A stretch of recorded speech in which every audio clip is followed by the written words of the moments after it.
Now, thank you for the kind introduction. One thing that I should mention about my biography, which I believe is very important, that I was a high school teacher for 12 years. So I actually taught in high school before joining the academia, and I actually did my PhD outside of the academia. Okay, so I always treasure the experience of working in high school because it gives you a very different perspective.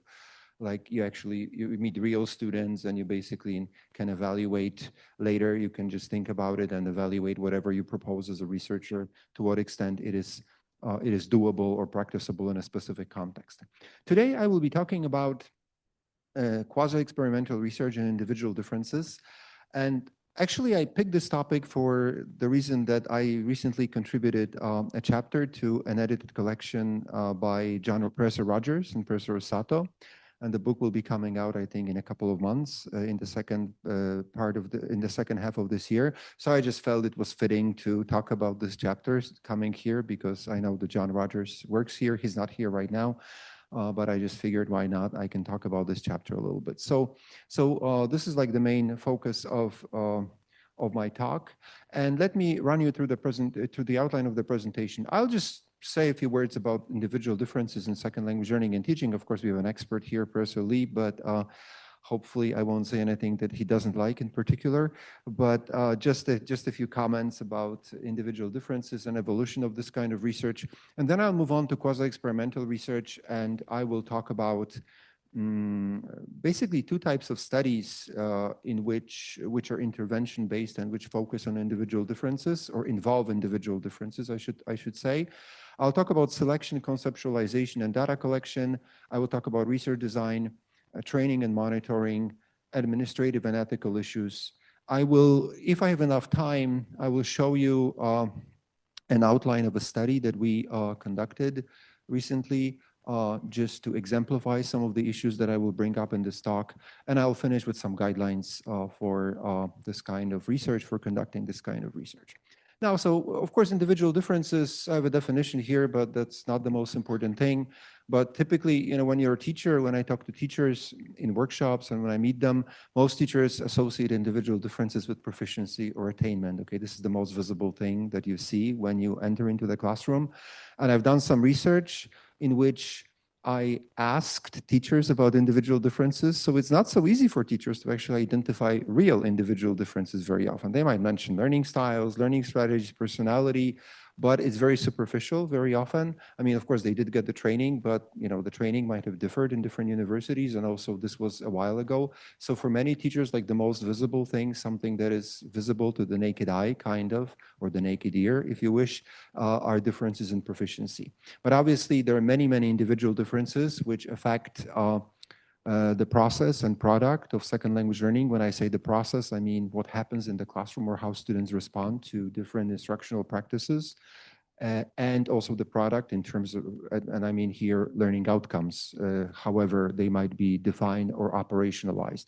So we have, of course, a lot of individual differences, like it could be, I mean, recently a lot of research on emotions, for example, but aptitude, working memory, personality, learning styles, learning strategies, beliefs. I mean, many of them, I mean, and my colleagues and me as well, and Professor Crook, I collaborate with him very closely. We also are responsible for introducing a lot of new constructs into the field. Sometimes you may get the impression there are too many, and at some point you have to take steps to reduce the number, because otherwise the field will become unmanageable. Anyway, individual differences are important in any instructional context. So it could be the classroom, obviously, the second language classroom as such. It could also be out-of-class learning. It could be learning that is supported by new technologies like artificial intelligence. It could also be very specific context like English medium instruction or content and language integrated learning. So obviously there are different types of instructional settings, and individual differences come into play in all of those settings, and they are very, very important. Now, this is a diagram that I basically like to present. Initially, I adopted it from Rod Ellis. I think it was his a paper in a special issue of studies of language, second language acquisition, devoted to corrective feedback. And obviously you have second language learning and instruction. We have teachers employing different instructional practices. You have learners adopting different learning strategies. And what we have to remember is that irrespective of the quality of instruction or the instructional techniques employed by teachers, what really happens in the classroom is mediated by a number of factors. Some of those factors are related to context. I will not be talking about this, but we can think about context very broadly. Like, is it like second language context? Is it like a foreign language context where access to the language may still be limited? Or is it like an online context right now, which of course would be very relevant? There are linguistic factors related to the characteristics of specific language features. If we think about grammar, obviously some features might be more difficult or less difficult to learn, even though again, difficulty can be defined in many different ways. And there are individual differences. And I personally believe that individual differences and constellations of individual differences trump the effects of all the other factors, and they're responsible for differences in how students respond to instructional practices, and they're also responsible for differences in attainment. All of this translates into engagement. I won't be going into like the nature of engagement as such, because of course you could mention cognitive, affective, agentic, whatever, what have you. I don't really think that in practice, just as a digression, I don't think that very often if you do research in the classroom and you ask students to respond to questionnaire questions, they're really capable of differentiating between cognitive, affective, social, whatever, but it's a different story. And then you have learning processes and outcomes, okay? So basically individual differences are very important for that reason. Now, major milestones, just very quickly, I'll just mention them. So of course, I would say the foundations were laid by research into language aptitude. So this was one very important foundation. The second foundation was research into motivation. So the very first studies, which focused on second language motivation based on Gardner's model, so integrative, instrumental orientation, and so on. And clearly, a very important contribution to research into individual differences was made by good language learner studies in the 1970s. And I'm only mentioning this because when I see papers submitted to SSLT or when I review papers, many scholars just seem to forget. You know, they just, sometimes you have the impression that people just reinvent the wheel. And, you know, when people write about strategies, very few of them would mention Rubin, for example, or Stern, even though these were such seminal studies, okay? So basically, I believe we have to remember where we come from, right? And we have to remember basically why we are doing what we are doing, okay? And some people skip a number of stages and just analyze things without sometimes having maybe a very profound understanding of what they do. So generally speaking, good language learner studies provide an important impulse for research into individual differences in second language learning. And this research has evolved over the last several decades. And, you know, I have a number of things here. I will not discuss all of them in detail, but clearly I want to highlight new conceptualizations, okay? So for example, when people investigate motivation, what is motivation? There are different theories, okay? And some studies are not directly comparable because if you adopt, if you investigate the construct of motivation as understood in the socio-educational model proposed by Gardner, this will be very different from the one based on self-determination theory or Zoltan Dornia's L2 motivational self-system. So we just have to realize this. If we think about aptitude, do we mean, is it measured with the help of the AMLAT, or is it measured with the help of the LAMA tests, or is it measured by means of the HiLab test developed by Dowdy and colleagues? So of course, we just have to keep it in mind. There is more and more focus, or there has been more and more focus recently on the malleability of individual differences. And some of my colleagues, like Sarah Mercer, are likely to say anything can be changed and shaped. Well, maybe, but you know, if you're a teacher in the classroom, I don't think that you can do much about the working memory of your students, frankly speaking, or you can do much about, you cannot even measure it, right? Because you're not qualified to do it, okay? So clearly, this is a little bit problematic. We can see recently the impact of complex dynamic systems theories. I'm not a fan, frankly speaking, you know. Of course, I mean, it's just a theory, one of many that you can use as a lens to explain learning processes, but some people make it seem like this is the only theory, and they say just forget about all the research that was done based on questionnaires, whatever, because, I mean, this is reductionist and stuff like that, okay? It's easy to say, but I think as a language teacher, if somebody tells me that language teaching is complex, I can say, you don't say, right? I mean, if you want to correct an error, in oral interaction, I mean, there are a number of choices and there are a number of decisions you have to make in a split second. And we have known this for 50 years. I mean, so it's nothing new, right? But anyway, I just wanted to indicate it. Close related to the impact of CDST is the basic choice we have between the macro perspective, so our large-scale studies, questionnaires, statistical procedures, and the micro perspective, where we tend to focus more on a specific context, on a specific task. To me, they should be combined. I mean, one does not exclude the other. And again, I'm only saying this because I've seen too many books and too many chapters where people say, oh, forget about large-scale studies. Let's just take a few cases and draw conclusions on that basis, of course. Now, the question you have to ask yourselves, and I was a high school teacher, what is more valuable for teachers?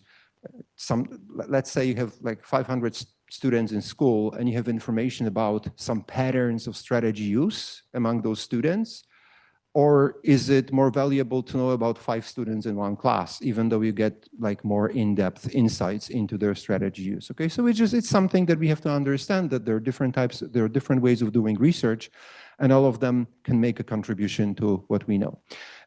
Of course, I just had to mention it, of course, the micro perspective. I'm not really sure Professor Lee would agree with me, but if you investigate individual differences in the context of task-based learning and task-based teaching, this would be the micro perspective, because you adopt a very situated perspective on individual differences here. And clearly, something that has been really bothering me for a long time is pedagogical relevance. Much of this research has no pedagogical relevance.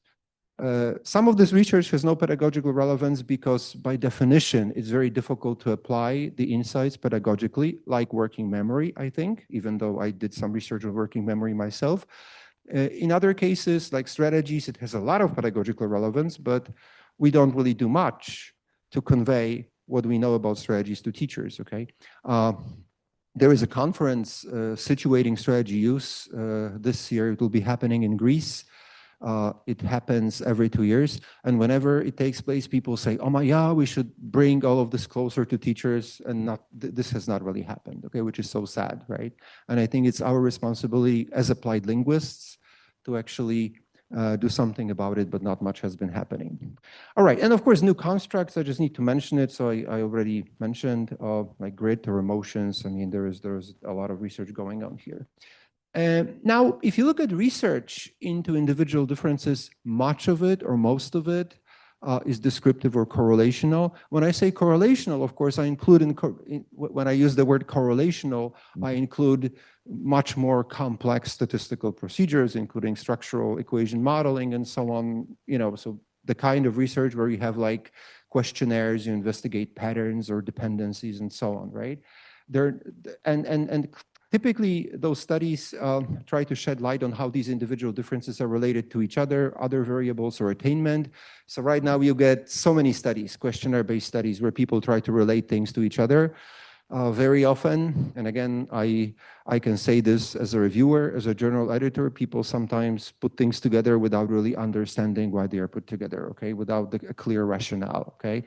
Or another tendency I have noticed, anything is emotion right now. Motivation is an emotion, right? Or burnout is an emotion. Obviously, there are emotional dimensions to motivation and burnout, but there is also much more to it, right? You cannot just call burnout an emotion as such, because there is clearly a cognitive element there as well.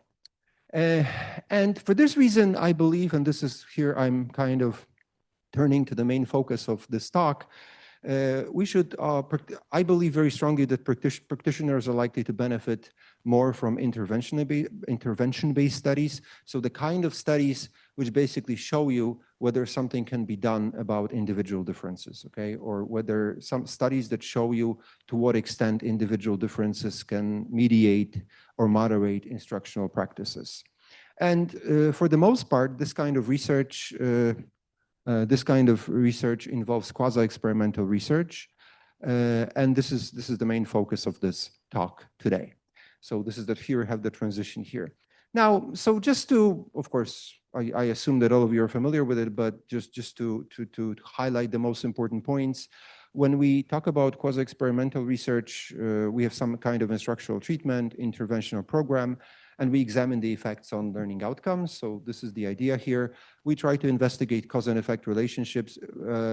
Obviously, the main feature of quasi-experimental research in contrast to purely experimental research is the inclusion of intact classes, which are very often samples of convenience.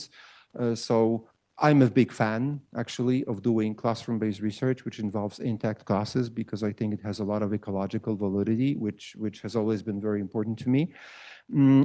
But nonetheless, you will have an experimental group and a control group or comparison group typically. Not all quasi-experimental research meets this condition, but I guess it should in most cases, even though sometimes it's not possible. And also you have pre-tests, post-tests, preferably delayed post-tests, but again, you will come across studies which do not include the last element for practical reasons. And I think that if you think about quasi-experimental research, the main advantage over purely experimental research is that it's more practical and it's more ethically suitable to instructional context, okay? So that's something that I just wanted to highlight here. Now, so first of all, I actually had a discussion about this first statement with Masatoshi and John, especially Masatoshi, I think. If you look at the research that has been published, there are still not too many studies which are quasi-experimental involving individual differences. Of course, there are some, but we have quite a few experimental studies. But for example, we think about emotions. I mean, probably thousands of studies have been published. And if you look at intervention-based research, there are very few studies that have actually tried, for example, to do something about emotions, like to modify learners' emotions to make them more conducive to language learning.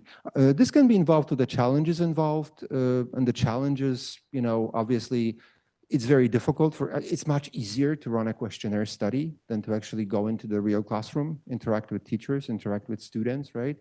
You know, questionnaires, like, you know, I've been collaborating with people from across the world.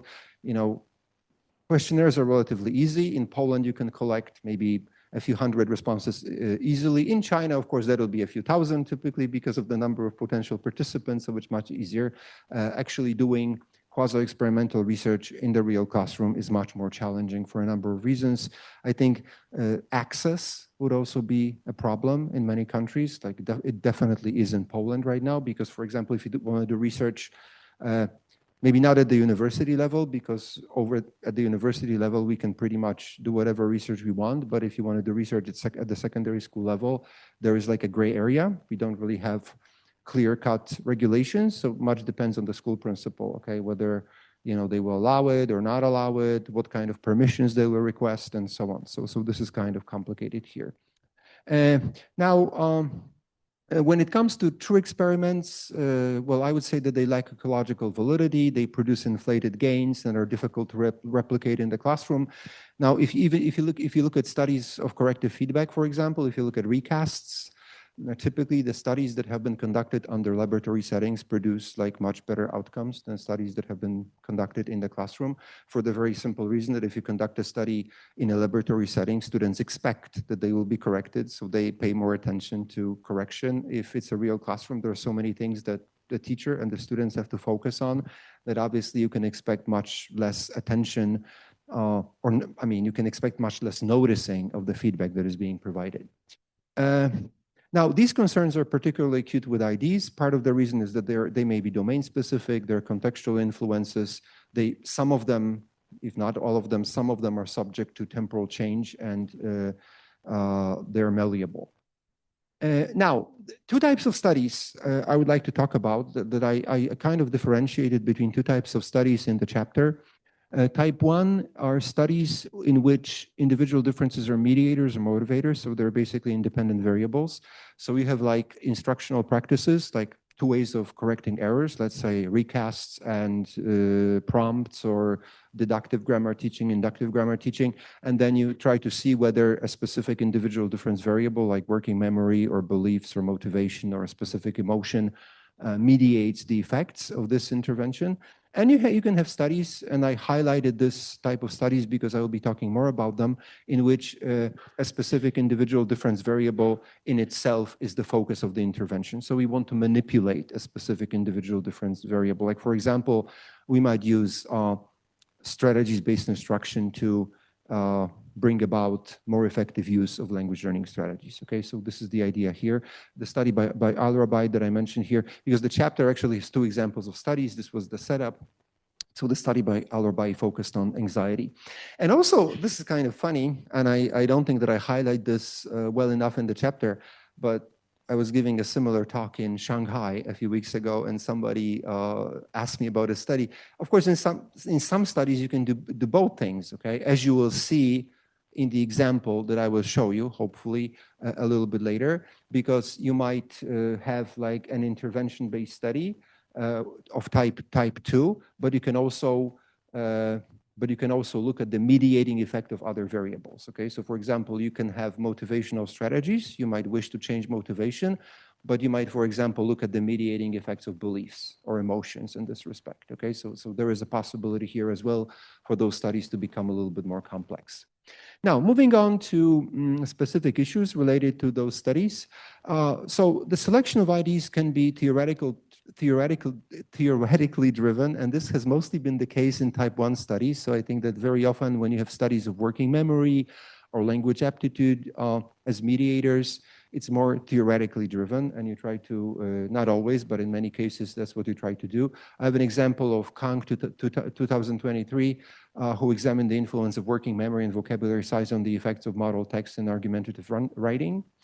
The main limitation is focus on IDs that are limited, of limited relevance to classroom pedagogy. I kind of mentioned this before. So again, even though I have done research on aptitude myself, and we developed like the Polish reading span and Polish listening span test, I still believe that the relevance of this kind of research is kind of limited. I even remember it was at Eurosla. Eurosla is like European Second Language Association conference. I think it was in Cork in Ireland many years ago. Roy Lister asked Alison Mackey, two big names when it comes to research into interaction and corrective feedback. I mean, why should we investigate working memory? Isn't it obvious that when somebody has greater working memory capacity, he will be more responsive to feedback? And I think it is obvious, kind of, right? Because when you have greater working memory capacity, you're much more likely, perhaps, to interpret recasts as utterances that contain negative evidence, okay, than if you don't. But so, I mean, there is a lot of debate going on here. There have been few studies of type 1 that have focused on IDs that are more pedagogically relevant. I'm not aware of any studies that would look at the mediating effect of L2 grit, for example. So I have not really seen a study, but of course there are so many things getting published that you can correct me if I'm wrong.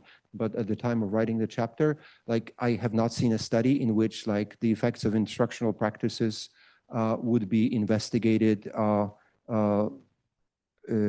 looking at the mediating effect of grit or willingness to communicate. I mean, but these are viable individual differences and much more pedagogically relevant, I think, to what happens in the classroom.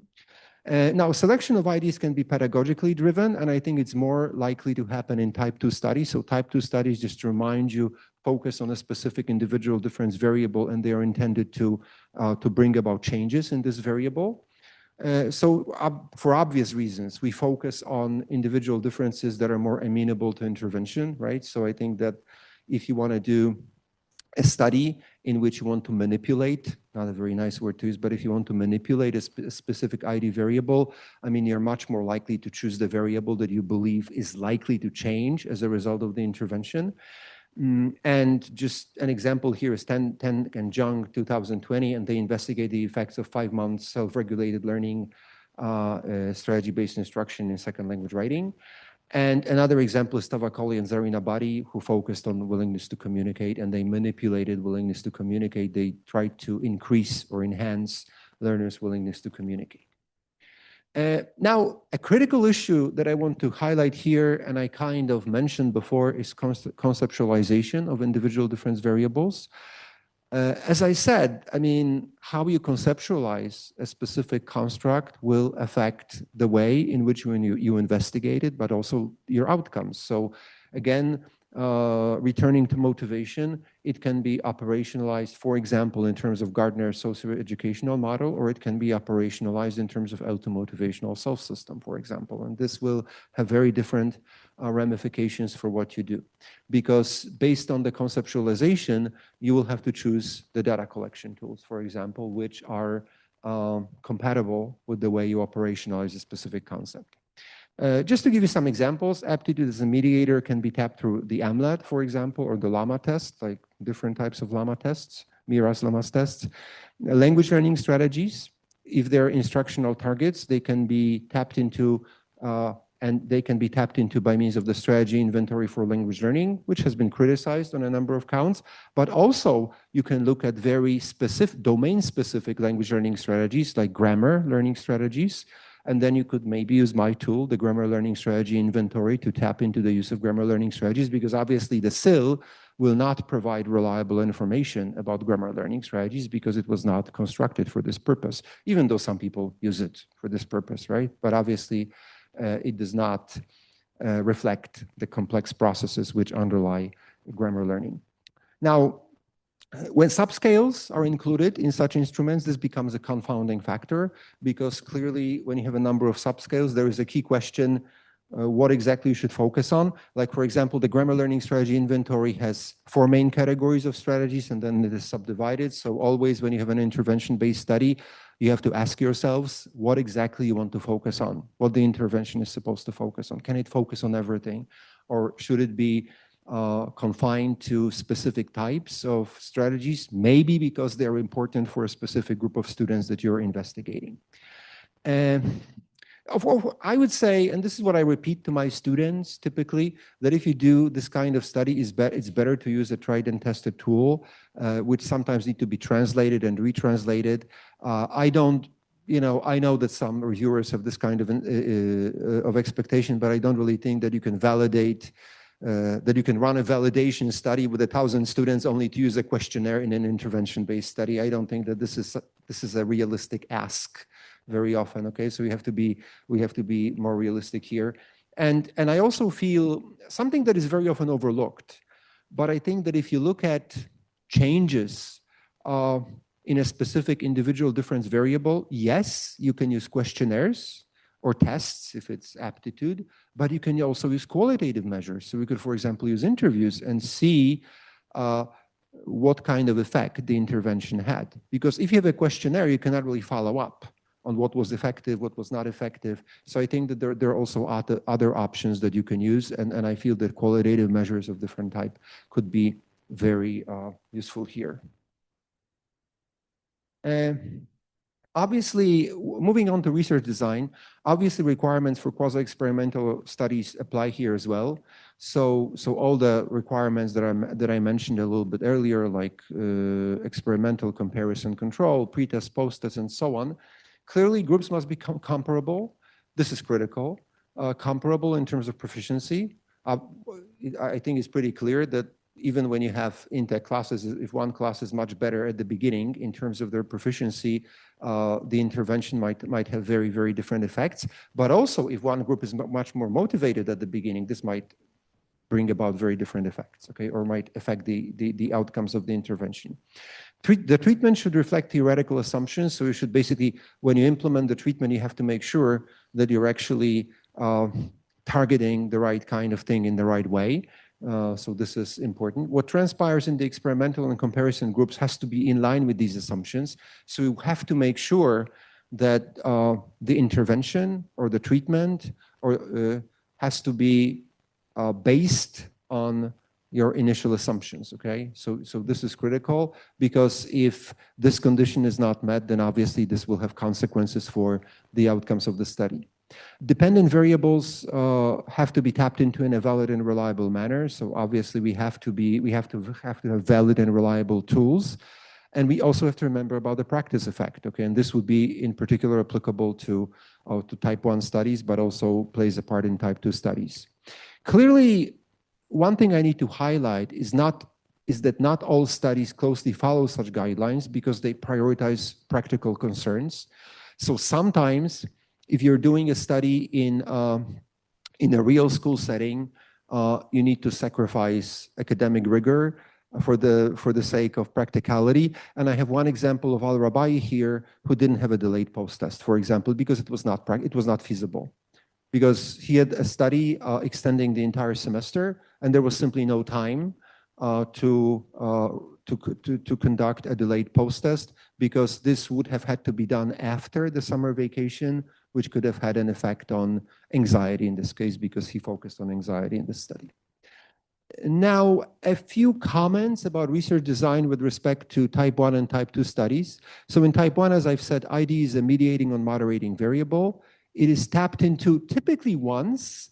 So I think that when you have a type 1 study, and if you look at the moderating and mediating effects, you try to measure the individual difference variable on one occasion. But I think that in many studies, we might get a much more nuanced picture if we go beyond a single measurement. For example, if you wanted to look at the mediating effect of willingness to communicate on different types of error correction, there is no reason, for example, why you should not, for example, measure willingness to communicate after each treatment class by means of some kind of questionnaire and then average the results.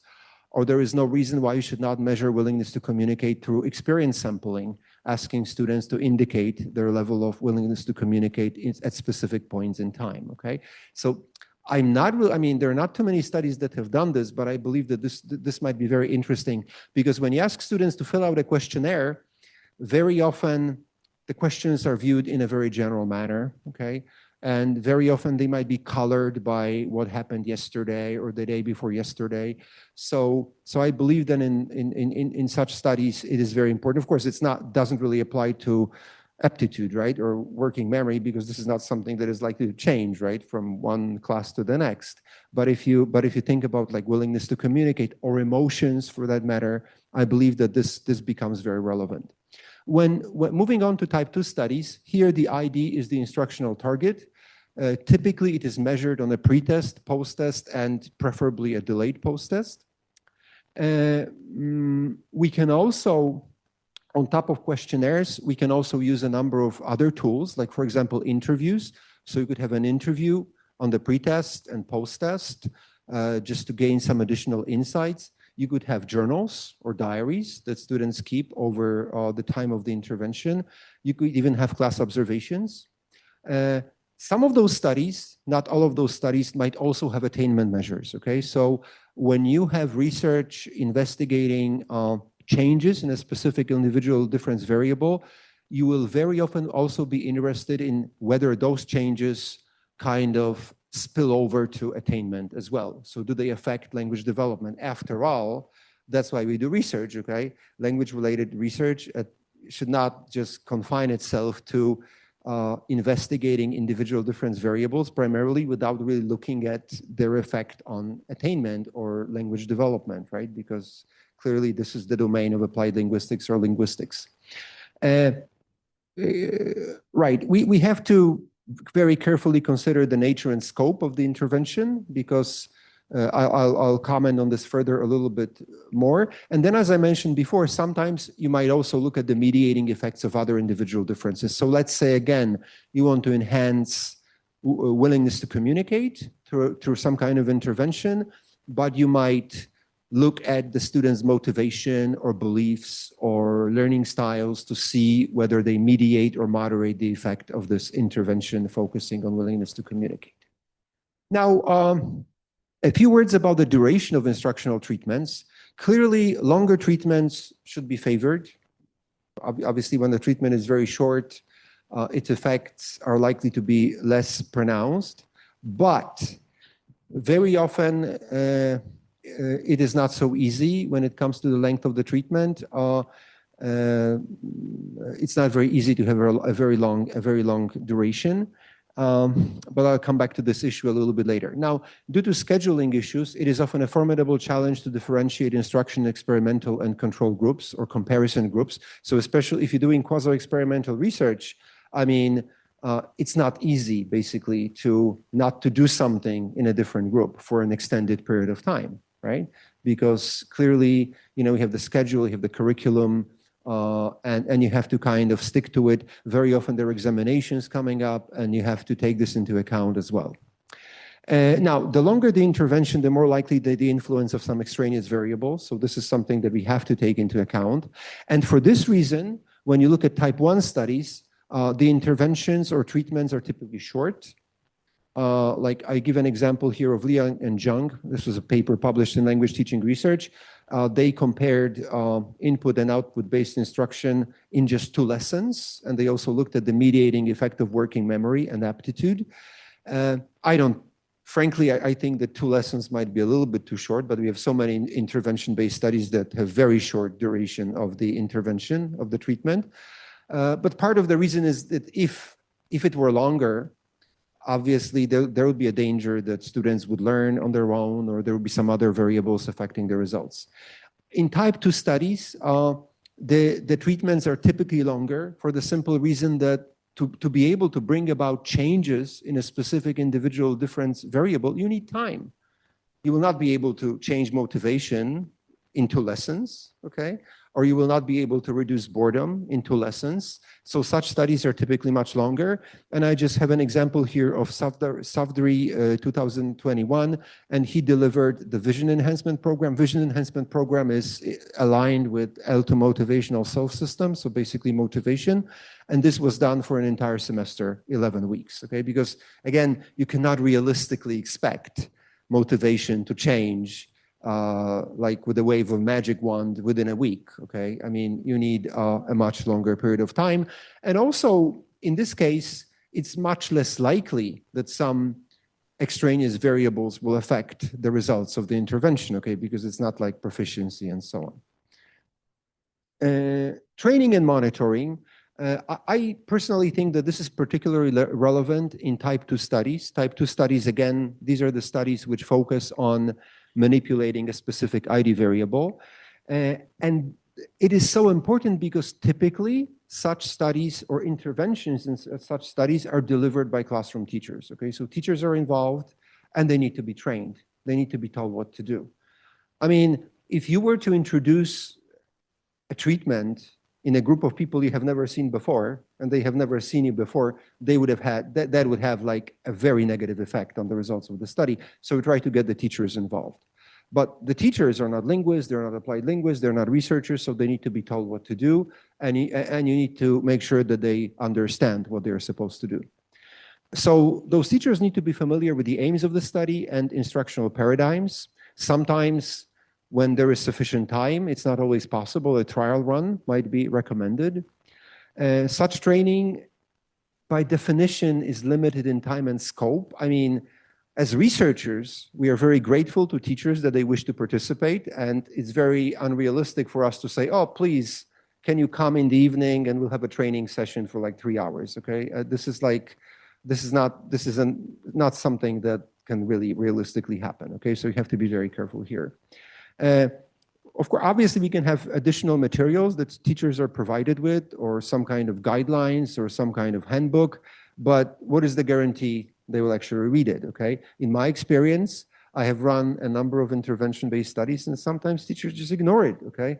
You try to send them very detailed instructions just to remind them, but they just don't read them carefully enough, okay? And this is very often problematic. For that reason, it's important to monitor the intervention. And by monitoring, I mean basically trying to see whether the treatment is in fact implemented and whether it is implemented in accordance with the assumptions of the entire experiment, okay? So selected treatment sessions can be observed, teachers can be requested to file reports, reminders can be sent, and participant attendance should also be monitored. So again, you will never be able to monitor every single session, like especially when you have multiple sites. This is just unrealistic. But I think it's important to monitor a few select sessions just to make sure that that the intervention is being implemented in the right way. Administrative and ethical concerns. Obviously, permissions are so important. I'm not even talking about ethical board, ethical approval from a specific board, but I'm talking more about the permission of the interested parties. So like the principal of the school, the teachers, the students, the parents in some cases, especially when you deal with minors. So this is very important. Such permissions may be more difficult to obtain when you play with IDs for obvious reasons, right? Because when you have different ways of teaching vocabulary, people will say, oh, fine, this might bring benefits. But when IDs come into play, this becomes a little bit more tricky. And it becomes even more tricky when you focus on IDs like emotions, right?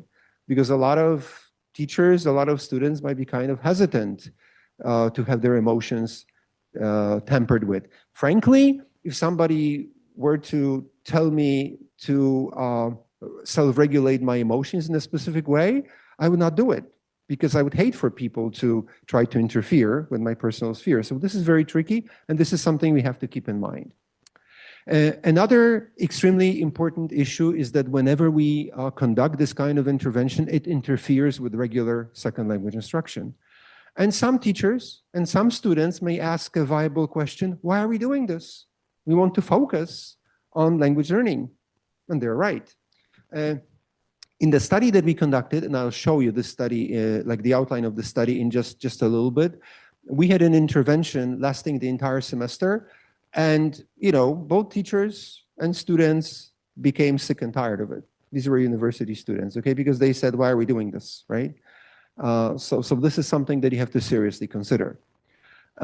Researchers need to be familiar with regulations and ready to make the necessary concessions. So sometimes, I mean, you can think of a perfect study, but then when you're on site, when you talk to the people involved, you might have to temper your expectations, because otherwise you won't be able to do the study at all, right? You might think, oh my God, there is no way I'm going to do 12 intervention sessions, maybe 8 or 10 will be enough. For example, in the study I will be talking about, we had to remove 2 interventions because in some locations they were never conducted because teachers just didn't do what they were supposed to do, or they were absent. And we couldn't find the right replacement, even though backup plans were in place. But still, you have to understand that you train teachers, but a teacher might call in sick. And then what do you do, right, at the last moment? So this is something that you have to consider. Questions can be raised about teacher qualifications to deliver the treatment, especially when it comes to emotions. Please remember, teachers are not psychologists.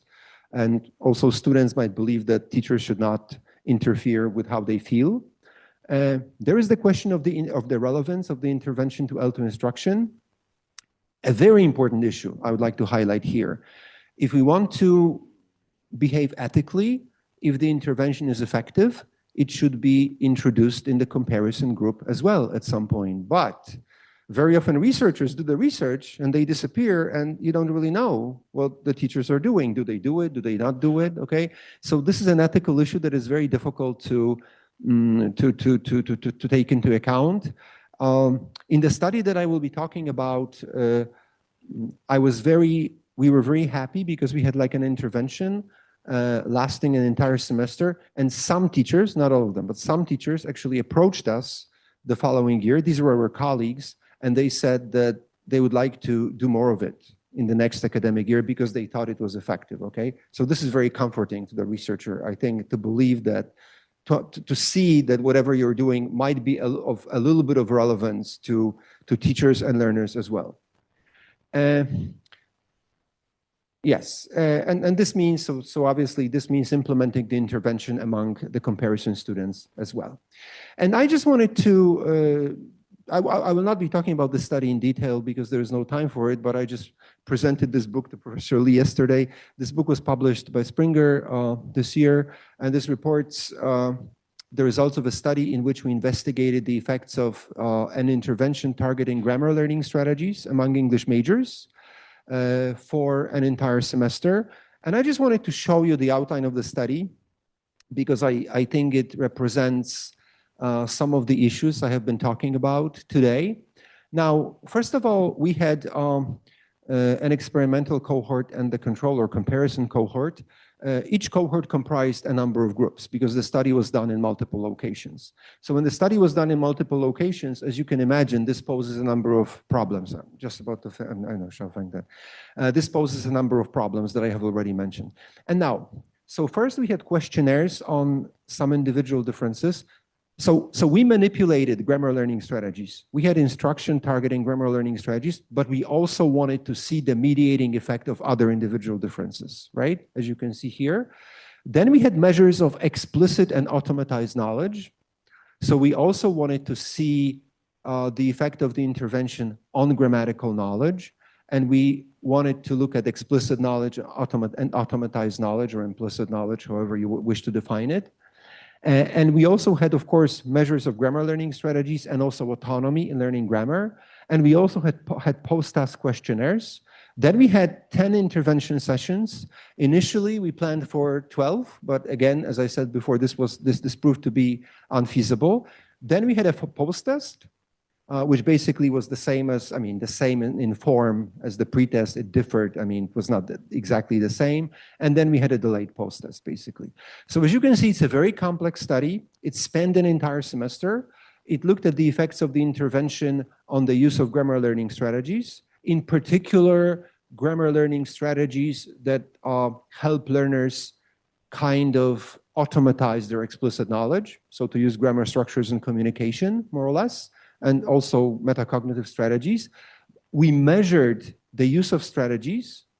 We measured attainment, because we had those measures of explicit, implicit knowledge. I should also add that we selected a few grammatical structures because we came to the conclusion that it would not be feasible to measure grammar knowledge in its entirety because of the differences among the students being involved. We also looked at the effects on autonomy in learning grammar. And we had a number of different additional measures, as you can see, right? So like interviews and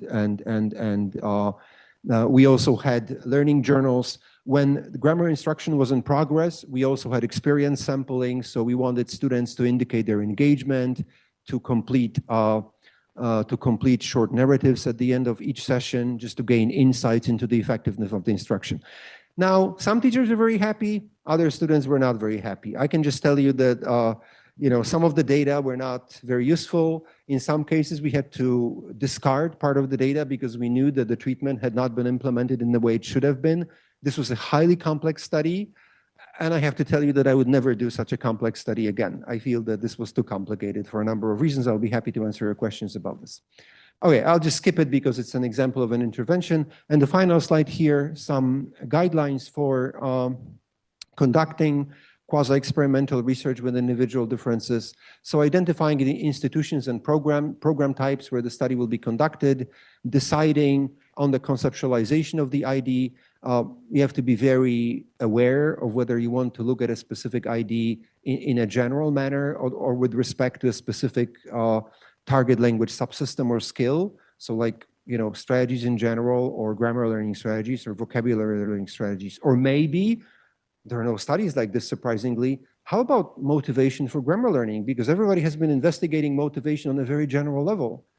But I would say that students might be very differently motivated when it comes to speaking, to improving their pronunciation, to improving their grammar, and so on. So this is something to keep in mind. Choosing measures to track changes in IDs, deciding on measures of L2 proficiency, if any. You also have to conceptualize, operationalize proficiency or mastery. Is it enough to look at maybe course grades, or do you want to go beyond that? Or do you want to have specific tests? And if you have a test, what should it look like? In the case of grammar, should it be confined to explicit knowledge, which is of course easy or easier? Because whenever you measure automatized knowledge, you need to have recordings, you need to analyze those recordings. We ended up with hundreds of audio recordings that we needed to analyze for this study, right? Which was a major challenge. Identifying venues, getting to know regulations, and contacting the institutions. It's a critical step for the success of the study. Developing the instructional treatment and research design, not so easy. Actually, I think that a lot of attention has to be given to it. So you're pretty much confident that the treatment that you want to implement is in line with what you want to achieve. Providing participants with requisite training, in particular teachers who implement the treatment. Matching teachers to experimental and comparison conditions. I think that, just to give you an example, if you have huge differences in teaching experience between teachers who implement the intervention, this might affect the results of the study. Right? So this is something to consider, definitely. Pre-testing implementation of experimental treatment and monitoring. So I've already talked about it, that you have to be sure that whatever happens in the experimental groups is what you intended to happen. Post-testing, a post-test is definitely mandatory. Preferably would also want to have a delayed post-test. And then whenever possible, implementing the treatment in the comparison group.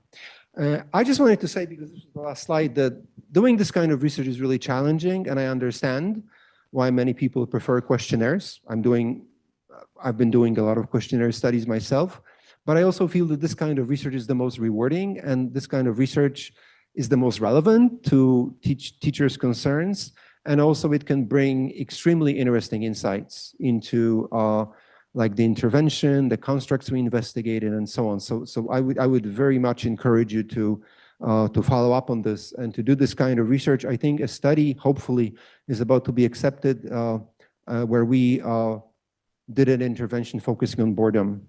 Because, I mean, there are, again, hundreds of studies on emotions and also boredom, but just a couple of studies that have implemented interventions to actually do something about boredom and to reduce boredom among students. I'll stop here.